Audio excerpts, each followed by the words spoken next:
Assalomu alaykum do'stlar. Bugungi videoda biz sizlar bilan YouTube'dagi eng so'nggi trendlardan birini tahlil qilib chiqamiz. Asosiy mavzuga o'tishdan oldin keling birinchi navbatda trend o'zi nima ekanligi haqida qisqacha bilib olaylik. Trend bu ommaviylik, zamonaviylik, katta auditoriyani o'ziga jalb qiladigan biror bir mavzu yoki yo'nalish.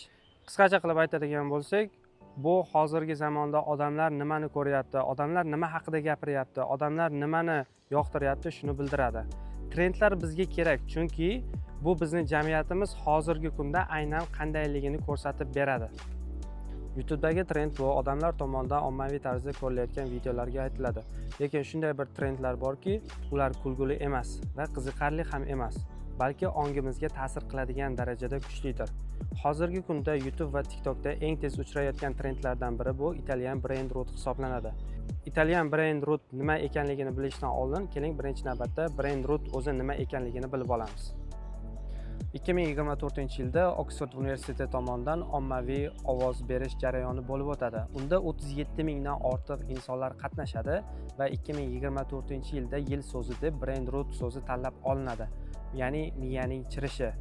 Mutaxassislar fikriga ko'ra, miya chirishi ijtimoiy tarmoqlardagi past sifatli onlayn kontentlarni haddan ortiq ko'p ko'rish natijasida yuzaga keladi. Italian brain rot ko'pincha mantiqsiz, ammo ko'zni o'ziga tortadigan kontentlar to'plamidir. Unda italyancha madaniyat, teatrlashtirilgan musiqalar, kulgili ovozlar va g'ayritabiiy effektlar ishlatilgan. Bu yo'nalishdagi videolar kulguli, qisqa va g'alati ko'rinadi. Aynan mana shu g'alati ko'rinishi ko'proq odamlarni o'ziga jalb qiladi. Bu ko'rinishda kontentlarni uzoq vaqt iste'mol qilgan foydalanuvchilar asta-sekinlik bilan mantiqiy tafakkurdan uzoqlasha boshlashadi. Chunki bu trend fikrlash o'rniga chalg'itadi, jiddiy mavzularni hazilga aylantiradi, ruhiy e'tiborni asta-sekinlik bilan buzadi. Bu esa miyaga vizual shovqin ko'rinishda bosim o'tkazishga kiradi. Va eng xavflisi, odam asta-sekinlik bilan e'tiqod tushunchalarini hazil yoki mem ko'rinishda tushunishni boshlaydi. Vaqt o'tishi bilan esa qalbimizni soviganini sezmay qolamiz. Italian brain rot insonni ruhiy o'sishdan uzoqlashtiradi.